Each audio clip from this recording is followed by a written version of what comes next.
As you can see, some things have switched up in the studio, and that made me think about how important it is to kind of maximize your practice space as much as possible. Now let's just go over the changes really quickly. The biggest change, of course, the turntables are back. Yes, I had the Rain 12s and I'd sometimes switch it out for the Rain Performer, but I did miss the feel of real turntables, and I also wanted to play some vinyl every now and then, which if I wanted to do that in the past, I'd have to switch out the Rain 12s. For the turntables, these are pretty much staying here unless I have to review something else. Now, another big change is that my secondary setup, my CDJ setup, is right here to my right. And this is the Denon SC5000 media players and a Pioneer 900 Nexus mixer. I had this kind of close by previously, but it was kind of a hassle to get between the two setups. And another huge change is the fact that my computer setup is now behind me. So if I need to work on some music, work on some edits, or do anything else computer related, it's also right here. And that brings me to kind of the whole point of this new studio setup is I wanted to be able to access everything I needed to all from one place.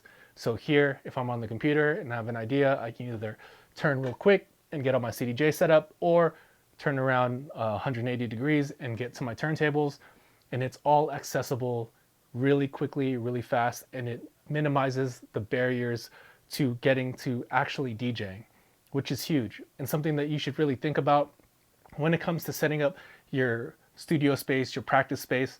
Now, I know not everyone is going to be blessed with having this kind of gear or having this kind of space, but no matter how much gear or how much space you have, the idea stays the same, right? It's making the most of whatever you have. So if that means moving a couple things around, it can really help out. And I found myself hopping on both setups a lot more often, because previously this computer setup was actually behind where the camera is right now. Oh, and that's another huge thing. The camera is now staying in one spot. The tripod and everything's going to stay right there, so it makes even filming content a lot easier, which is a big part of what I want to do for this year, is not only film these YouTube videos, but if you follow me on Instagram, you know that through the month of January, I posted a piece of content every day for that month. And about halfway through the month, I came up with the idea that, man, it's so hard to set everything up and break everything down. I need a rearranged studio. So here we are. And now that I've got things pretty much dialed in, it's so much easier to get things done. And again, just want to reiterate this. If you're interested in getting better at DJing and getting more practice time in, get your stuff in a space and make it as accessible as possible. I promise you, if you do that, you're definitely going to want to hop on your controller, your turntables, your CDJs a lot more than if you had to pull it out and plug everything in. If it's already set up, ready to go, you just have to turn it on.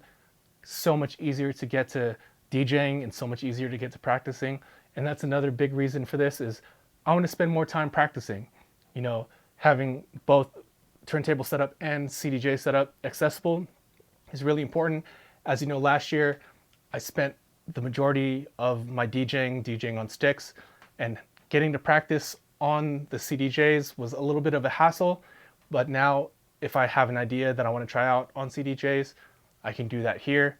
And also I wanted to spend more time practicing on actual turntables. This is where I feel the most creative, and it translates to everything else. So having these permanently set up means that I'm going to spend a lot more time behind the decks getting my practice in, and I hope this inspires you to do the same.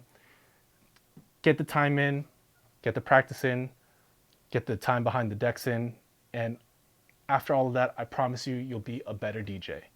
Well, that's it for this video. I hope you found it useful. If you did, be sure to give this video a thumbs up, and if you haven't already, please be sure to subscribe to this channel. And if you're looking for more DJ related content, please be sure to click on one of the videos right here, and I'll catch you in the next one.